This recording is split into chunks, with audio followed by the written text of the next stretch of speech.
If this book exists, you're in the wrong universe. Monday, August 22nd, 7:37 p.m. Gingerbread men. Hunger at 55%.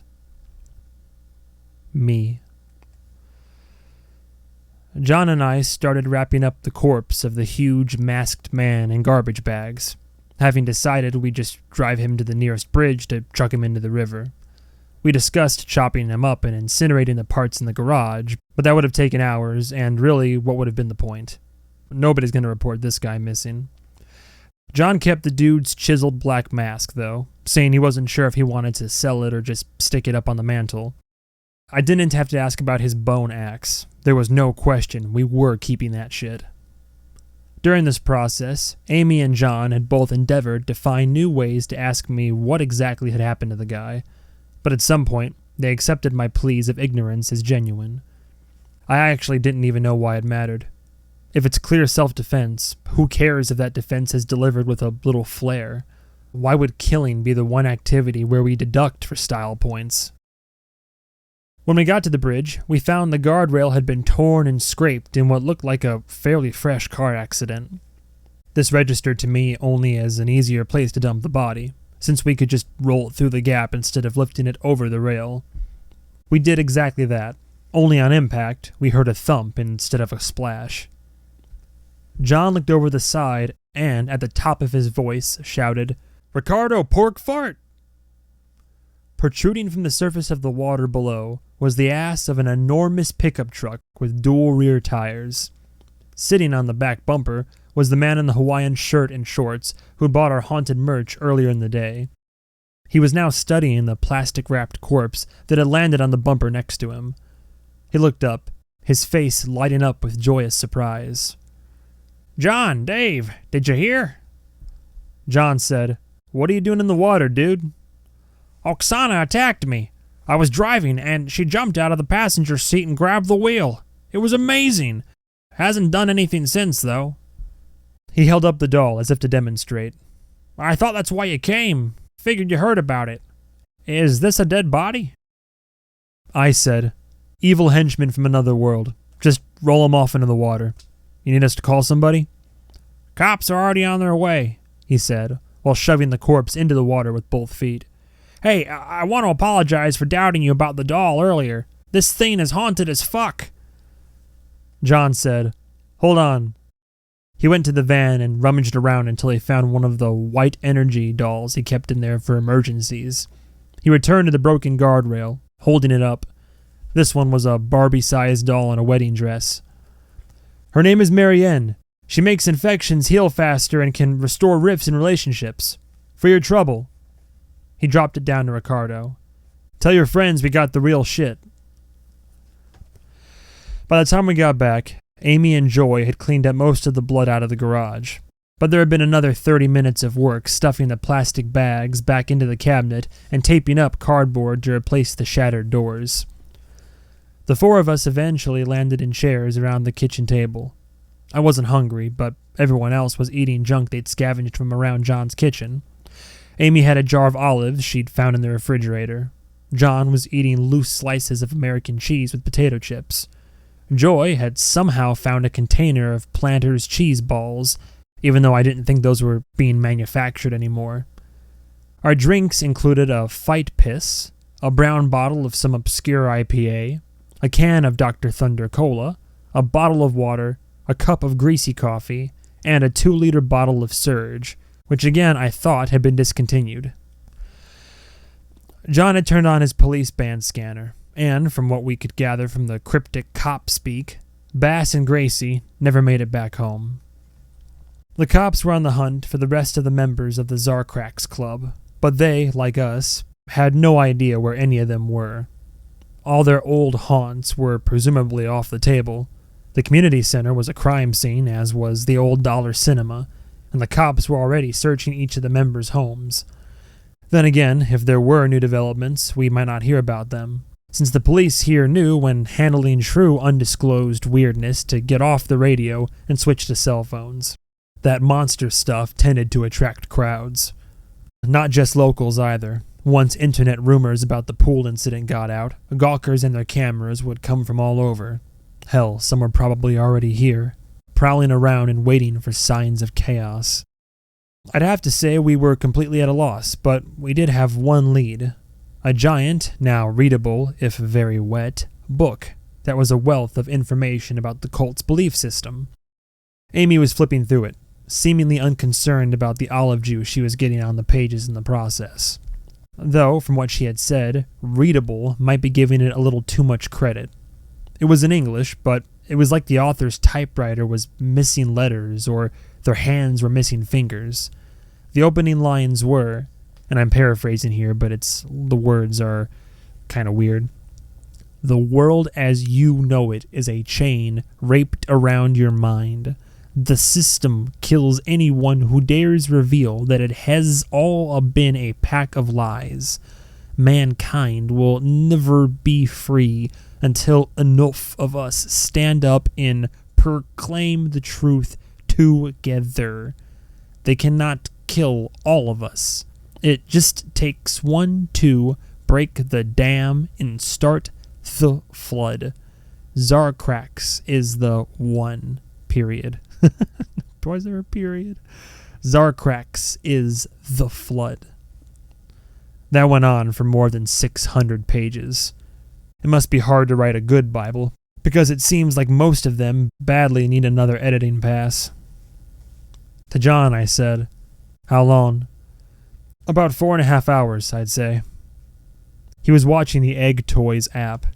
Amy had wondered if they could feed the egg early since they had already had the skins, but it apparently didn't work that way. The ritual functioned on a schedule, and feedings happened when the magpie cried for them. "That would put it around midnight," continued John, "which seems appropriate from an occult standpoint. If so, I'm thinking they're planning a special ritual for the birth. I don't know if I mentioned this, but that's a big thing with these toys. All the kids go live on social media to watch their birds hatch and see if they got one of the fancy ones." Amy said, "And maybe they'll do a special first feeding, the way they try to have eyeballs ready for Mr. Swallow. But yeah, they'll want to gather somewhere and make a thing of it. So I guess our first task is figuring out where." Joy said, "We have to do it soon, too, because I have to be at work at midnight." I said, "I've been putting off asking this, but what are the pies that Magpie the Pie Plucker is going to want, in real-world terms?" John held up his phone. They just look like round pies, like apple or cherry or something. But if you look real close, here, see the little holes on top of the crust? How they kind of form two eyes and a mouth? So they're what? Heads? They're flat, and the holes are kind of vacant, so maybe just faces? Well, that's not so bad, compared to whole skins. How many does it need?" John seemed confused for a moment. He showed the screen to Amy, and then she was confused too. Amy said, "I think 10? It's glitched out. There's a 1 and a 0, but the 0 is kind of smeared so that it runs off the edge of the screen. See? It's the same on my phone." She showed me. The zeros overran the menu along the side, the digits overlapping each other. I said, "Unless they want... There's like 12 overlapping zeros. So unless it's going to emerge asking for a trillion faces, then yeah, I guess it's broken." John said, "I mean, that's more people than even live on Earth, so let's call it 10. "The good news," said Amy, "is this book might actually be useful, but there's just so much of it." I flipped through one corner of the pages with my thumb. Dense text in a book 5 inches thick. "What, do they have like 2 million commandments?" "It's a history," she replied. "The timeline of the Zarkrax cult, in excruciating detail. Decades of it." "They've been around for decades?" "Well, that's the thing. It's all phrased like it was written about 50 or 60 years from now. It's referencing the future, but as history, not prophecy. I just skimmed through a whole chapter about the time their leader spent in an Arizona prison, from September of 2043 until July of 2051. But if it's just fiction that the nerds wrote, it's awfully dry. They've got exhaustive details about this guy's court appearances, and appeals about how he had to fire his attorney. There's all sorts of stuff about grievances with the local government where they set up their compound and all these zoning issues. And it's all written in this weird compressed spelling, like they were trying to save on ink. John said, "It sounds like you're trying to say this is a book from the future without actually saying that." She shrugged. "Sure, why not?" I said, "Wouldn't that be good news if so? We'd have advance warning on everything that's about to happen." "Maybe, but that's the other thing. It's not in chronological order. It says their leader, the prophet, doesn't experience time that way, so it's all jumbled up. The second chapter is just a list of grievances against his ex-wives. I found a basic description of their belief system inserted halfway through the book. Zarkrax isn't the monster they're summoning. I mean, it is, but the prophet is also Zarkrax, and the ritual is Zarkrax. The collective will of the followers is Zarkrax. That's just a name for the overall system, the time-spanning mechanism that will break the simulation." I hate that they're forcing us to say that name over and over. "From what I gather," she continued, "their followers in the future all use what they call a looking glass, which I thought was a metaphor, but the more I read, the more I think it's some kind of augmented reality thing. Like they have a display in front of their faces telling them how they're doing in the faith in real time. It watches everything they do and shows a literal score. They get points for promoting Zarkrax to others, a whole bunch for actually converting someone, or rather for discovering a stranger as human. Then they lose points for sinning. Telling a lie costs them 10 points, but only if they tell it to another member of the faith. It's fine to lie to the empties. And the points come with real-world rewards. They hand out jobs and raises based on score. All romantic partnerships are arranged, so you can win a better partner with a higher point value. You have to earn sex acts with good deeds. All of them. Even if it's, with yourself." John said, "And the guy at the top gets to set the scores, right? So if you ever want to know what the dude's vices are, look at the rulebook and see which sins come cheap." I said, "It's kind of genius. Imagine living your life where all the messy, complicated stuff was stripped away, and you just had the system telling you what to do. You always knew exactly where you stood. No ambiguity, no doubts. If you wake up in the morning and see you're 10 points behind the pace, you know you have to go help an old lady across the street to get back in the game. You can watch yourself level up to righteousness in real time." Amy frowned at me. "It's a terrible idea. The moment you put black and white scores on something, people lose all common sense and just start optimizing for the easiest stats.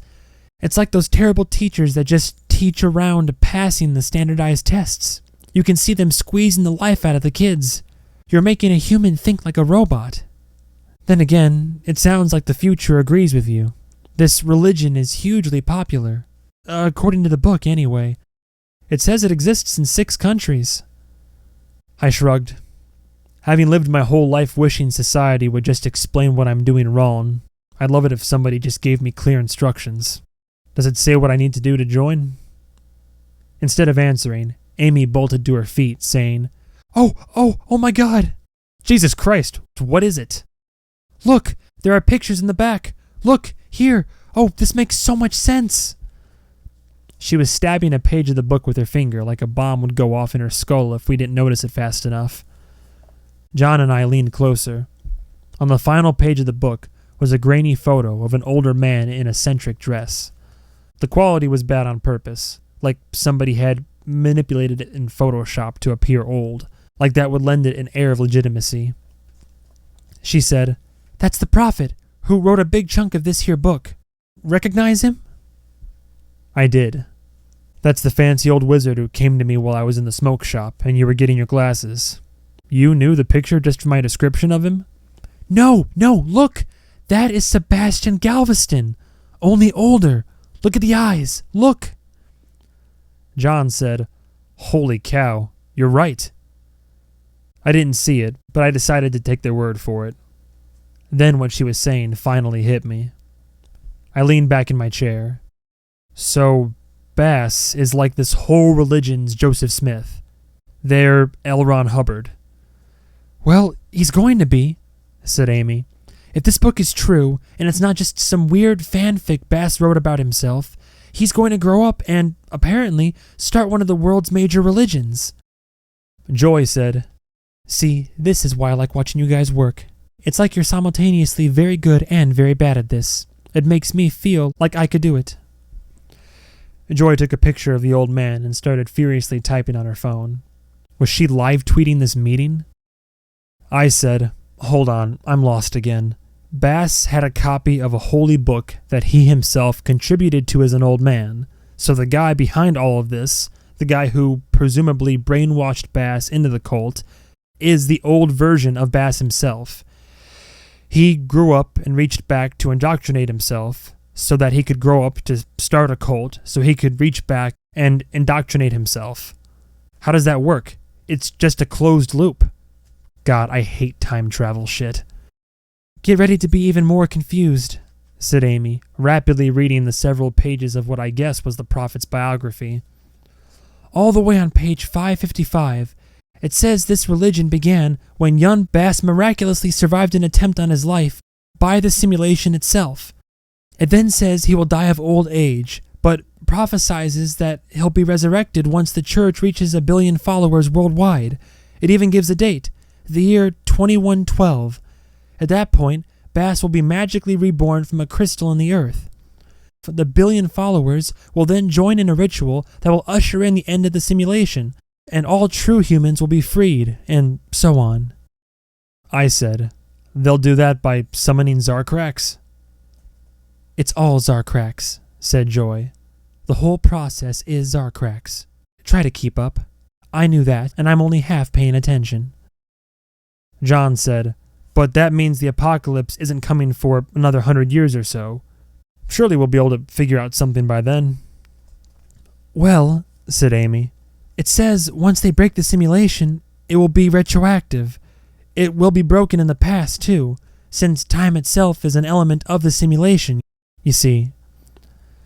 I said, I swear to God, science has not yet invented the kind of ass-beating these nerds deserve. John said, So the assassination attempt he survived in his youth. Is that us? Like later tonight? Or whenever we run into him again? Amy read for a moment. It actually says the simulation cast down a star from the sky to smite him, but I assume that's symbolism or something, and it doesn't specify the date. I said, But it makes sense, based on what we know, right? Everything will go to hell if he avoids an assassination attempt and rides that legend to the top. So if someone were to, say, successfully assassinate him, none of this happens. That's what the fancy version of me was saying, that we have to see it through, make sure the job gets done. It's like if we had a chance to go back and kill baby Hitler. All philosophers agree that, in that situation, you'd yank that infant from his mother's breast and 360 dunk that shit straight into a wood chipper.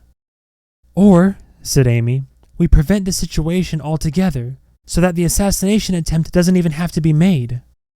Fancy me seemed pretty confident that wasn't possible. And we're sure Fancy you is all-knowing? What are we basing that on? Oh, and here's something else, said Amy, quickly hurrying to the next subject before I could answer. Look at the cover. She closed the book and showed it to us. What about it? Look hard at the design. Does that mess with your head a little? John said, Kind of. It's almost like one of those magic eye posters people used to have. I knew what they meant. I studied the design on the cover and once again felt like my brain was struggling to comprehend the complexity. It was almost like it got more complicated in between viewings. I said, You took a picture of this, right? When we first saw it in Bass's bedroom? Yeah, hold on. She found the photo on her phone, held it up next to the cover, and said, Oh, I think you're right. Would you let me say what I think before replying to it? You're messing up the whole rhythm of the conversation. To John, I said, Look, the cover is different now. See how the pic in the phone is unfinished? Like someone has drawn more of it in since then. John's reaction implied that he did in fact see this, but that he also didn't understand what it meant. I said, "Now look close at the cover, both of you." I pointed to an area down at the lower left corner, near the spine. "See it?" Amy said, "No? Wait." John said, "It's moving." I said, "It's filling itself in, very slowly. The cover is drawing itself." Amy said, "I think I see it. What does that mean?" I rubbed my thumb across the design. Some of the ink came off. I held up my thumb. Still wet, too. With some alarm, Amy said, "The stain on your thumb is moving." John stood up in his chair. "Dave, that's not ink." I groaned and said, "I am not in the mood for this." And then the world went away.